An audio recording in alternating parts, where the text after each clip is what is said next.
Hindi lang naman na Sunday or Saturday yan namibisita, kundi kahit ordinaryong araw. Sana po mahalin natin yun at tayo nagpapasalamat ng sobra-sobra kay TRRD.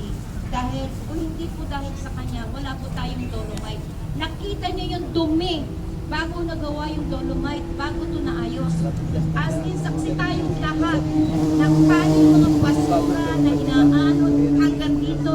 Then, ang dami po hindi mo yung road. Diba? May mga basura dyan. Hanggang dito yung basura nung araw. Nakikita nyo, inaanod ng dagat, yung beach.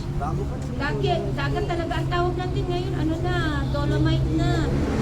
Sana naman po, huwag na natin, tutukan na lang po sana ng ating ang mga dapat tutukan. Huwag po ang Dolomite. Kasi ang ganda po ng Dolomite.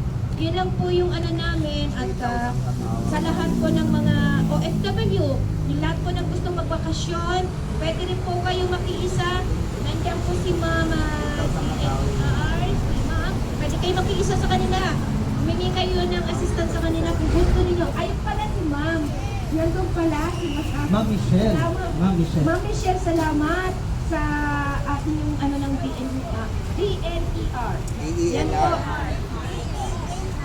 DNER. Yan. Sorry ha, kasi Kita nyo napakalinis, oh. matagal na po kami sa abroad. Gusto na nga namin mag-for good. Oh, Sabado at Linggo po talaga dito. Marami pong taong mga kababayan na namamasyal dito. No? Ang linis, oh.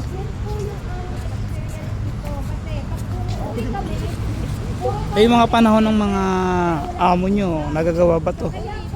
Diba? Ang linis. Sobra. Mga bata na yun, nag-i-enjoy, oh.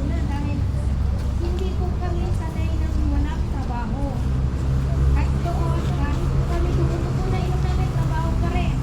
Kaya po, sana po din, sa lahat po ng mga kasama namin at mga kababayan, at kami po ay nananawagan din po. Sana po, huwag niyo na pong pakailangan ng government at naging kami dito. Alalayan na lang ito, huwag na po sana kalat. Kumbaga po, kung may nakikita po kalat, punutin na po sa plastic para yung mga kalat po naging sa plastic.